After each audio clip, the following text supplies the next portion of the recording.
Hi hello everyone, welcome back to my channel your. ఈరోజు అయితే మా మమ్మీ వాళ్ళు నాకైతే శ్రీమంతం చేస్తున్నారు. నేను యూకే నుంచి డైరెక్ట్గా అయితే మా అత్తయ్య వాళ్ళ ఇంటికి అయితే వెళ్ళాను. ఎందుకంటే 8th మంత్ రన్ అవుతుంది నాకు అప్పుడు. అందుకని ఇప్పుడు 9th మంత్ వచ్చిన తర్వాత మా మమ్మీ వాళ్ళు అయితే మా ఇంటికి తీసుకెళ్ళడానికి అయితే వచ్చారు. ఆ వచ్చిన శ్రీమంతం లాగా అయితే చేశారు. అండ్ నేను చాలా అంటే చాలా హ్యాపీగా ఫీల్ అయ్యాను. ఎందుకంటే నాకు ఫస్ట్ ప్రెగ్నెన్సీలో శ్రీమంతం అయితే జరగలేదు.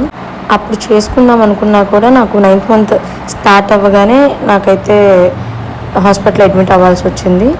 కాబట్టి నేను అప్పుడు చేసుకోలేకపోయాను. అండ్ ఎర్లీగా చేసుకుందామంటే నాకు అప్పుడు అంత ఐడియా లేదు. అండ్ అది కాక నేను యూకేలో ఉన్నాను. అమ్మ వాళ్ళకి కూడా వీసా బ్రేక్ అయినప్పుడు, సో నేను కొంచెం ఆ డిస్టర్బెన్సెస్లో నేను అయితే శ్రీమంతం చేసుకోలేదు. అండ్ సెకండ్ టైం అయితే మమ్మీ వాళ్ళకి మళ్ళీ వీసా వేసుకున్నాము సెకండ్ ప్రెగ్నెన్సీ అప్పుడు. బట్ మళ్ళీ రిజెక్ట్ అవడంతో నేనే ఇండియా అయితే వచ్చాను. సో ఆ ఇండియా రావటం వల్ల నాకు సింపుల్గా శ్రీమంతం అయితే చేసుకున్నాను. ఎందుకంటే 9th మంత్ కాబట్టి ఏ హడావుడి అదేం లేకుండా సింపుల్గా చేసుకున్నాను. ఇంకొంచెం ఎర్లీగా అయితే ఇంకొంచెం బాగా చేసుకునేదాన్నేమో. కానీ మా హస్బెండ్ అయితే రావడానికి అవ్వలేదు. సో అదొక్కటే కొంచెం నాకు మా హస్బెండ్ లేరు అనే ఫీలింగ్ అయితే ఉంది. కానీ 7th మంత్లో అయితే నేను అక్కడ శ్రీమంతం అయితే చేసుకున్నాను యూకేలో. మా హస్బెండ్, మా అక్క, బావ, అలానే మా రూమ్మేట్స్ అక్క వాళ్ళతో కలిపి నేను చేసుకున్నాను. నేను ఆ వీడియో కూడా నేనైతే యూట్యూబ్లో పోస్ట్ చేస్తాను. అండ్ నేను ఇక్కడ నాకు ఏదో చేస్తున్నారేమో అనుకొని మా కన్నయ్య అయితే లోపలిచ్చి ఆ మెస్ డోర్ని అయితే కొడుతూనే ఉన్నాడు. అక్కడ హడావిడి అంతా మాకు అన్నయ్యదే. విహాన్ అల్లరి అయితే మాత్రం మాత్రం తక్కువ చేయడు. అలాంటి టైంలో మీరే చూడండి ఎంత అల్లరి చేస్తున్నాడో. కానీ ప్రెగ్నెన్సీ టైంలో ఇలా చిన్న చిన్న మూమెంట్సే చాలా అంటే చాలా హ్యాపీగా ఉంటాయి. ఈ టైం మళ్ళీ మనకి రిటర్న్ బ్యాక్ అయితే రాదు. ఆ మూమెంట్ని ఆ టైంలోనే ఎంజాయ్ చేయాలి. నాకు ఫస్ట్ ప్రెగ్నెన్సీలో ఈ ఎక్స్పీరియన్స్ లేదు కాబట్టి నాకు చాలా కొత్తగా ఉంది ఎక్స్పీరియన్స్. మన పేరెంట్స్కి కూడా ఇలాంటి చిన్న చిన్న హ్యాపీ మూమెంట్స్ వాళ్ళ చేతుల మీదుగా జరిగితే వాళ్ళు కూడా చాలా అంటే చాలా హ్యాపీగా ఫీల్ అవుతారు. మా మమ్మీ అయితే ఫస్ట్ ప్రెగ్నెన్సీలో అసలు చూడలేకపోయాను ఆ ప్రెగ్నెన్సీ టైంలో అని చెప్పి చాలా అంటే చాలా బాధపడింది. అండ్ ఈ ప్రెగ్నెన్సీకి అయితే నేను ఈ టైంలో అన్న వచ్చినందుకు చాలా అంటే చాలా హ్యాపీగా ఉంది. వాళ్ళకి ఇలాంటి మూమెంట్స్ ఉంటే చాలు, ఇంకా అది ఎంత కష్టం ఉన్నా ఏదున్నా కూడా హ్యాపీగా ఇలా మనం కళ్ళ ముందు ఉంటే చాలా అంటే చాలా హ్యాపీగా ఉంటారు వాళ్ళు.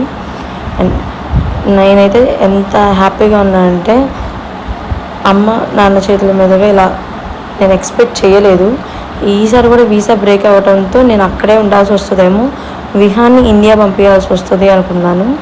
కానీ అక్కడ ఉన్నా కూడా కొంచెం కష్టం అవుతుందేమో, ఈ ప్రెగ్నెన్సీ పీరియడ్ ఎలా ఉంటుంది ఏంటి తెలియదు, ఒక ఐడియా లేదు. కాబట్టి ఒక్కొక్క ప్రెగ్నెన్సీ పీరియడ్ ఒక్కొక్కలాగా ఉంటుంది. ఫస్ట్ విహాన్ అప్పుడు నాకు అంత ప్రాబ్లం లేదు. మరి ఇప్పుడు ఎలా ఉంటుంది ఏంటి అనేది ఒక ఐడియా అయితే నాకు లేదు. కాబట్టి నేను ఇండియా వద్దామని ఫిక్స్ అయ్యాను. అండ్ అక్కడ కూడా మా హస్బెండ్ నేను ఇద్దరం సఫర్ అవటం కన్నా ఇక్కడికి వస్తే మా హస్బెండ్ ఒక్కడు తను చూడలేకపోయాడనే బాధ తప్పించి ఇంకా నాకు కొంచెం హెల్త్ అది సెట్ అవుతుందని తనైతే నన్ను ఇండియా పంపించారు. అన్నీ అయితే అరేంజ్ చేసేసుకున్నారు. ఇంకా శ్రీమంతం స్టార్ట్ చేసే టైం అయితే వచ్చింది. అండ్ నా శ్రీమంతం ఎలా జరిగింది ఏంటి అనేది మీరు తప్పకుండా ఈ వీడియోని ఫస్ట్ నుంచి ఎండ్ వరకు అయితే చూడండి. అండ్ చూసి మీకు ఈ వీడియో నచ్చిందా లేదా కామెంట్ చేయడం అయితే మర్చిపోకండి. ఫస్ట్లో మనకి ఆ కుంకుమ పెట్టడం, గంధం రాయటం, అమ్మ నాన్న చేతుల మీద అక్షింతలు వేయించుకోవటం, అంటే ఎవరైతే వస్తారో మన బ్లెస్ చేయడానికి వాళ్ళ ఇవన్నీ చేస్తూ మనకి ఆ గాజులు వేస్తూ అంతా అదొక హ్యాపీ మూమెంట్. అండ్ ఇలా అయితే నేను శ్రీమంతం చేసుకోవటం మా అత్తయ్య వాళ్ళకి కానీ మా మమ్మీ వాళ్ళకి కానీ చాలా హ్యాపీగా ఉంది. అండ్ ఇలాంటి బ్లెస్సింగ్స్ అనేవి మనకి మన బేబీకి మంచిది ఈ ప్రెగ్నెన్సీ పీరియడ్లో. అండ్ ఈ ప్రెగ్నెన్సీ పీరియడ్ కూడా మనకి ఎప్పుడు లైఫ్ టైం ఉండేది కాదు. కాబట్టి లైఫ్లో వచ్చే 1-2 టైమ్స్ కూడా మనకి అవి చాలా స్పెషల్ మూమెంట్స్ లాగా ఉండాలి. కాబట్టి ఇలా అన్నీ చేసుకుంటాము.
ఇలా అయితే మా మమ్మీ డాడీ, మా అత్తయ్య మామయ్య, మా అక్క వాళ్ళ అత్తగారు, ఇంటి దగ్గర ఉన్న వాళ్ళు అండ్ మా అత్తయ్య సైడ్ వాళ్ళ రిలేటివ్స్ కొంతమంది.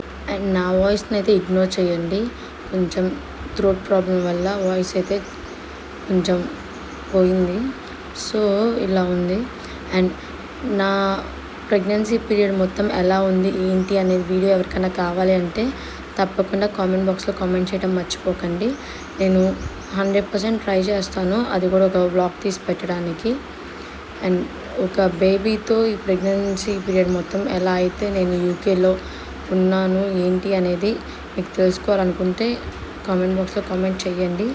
అదంతా ఒక వ్లాగ్ లాగా తీసి నేను పెడతాను.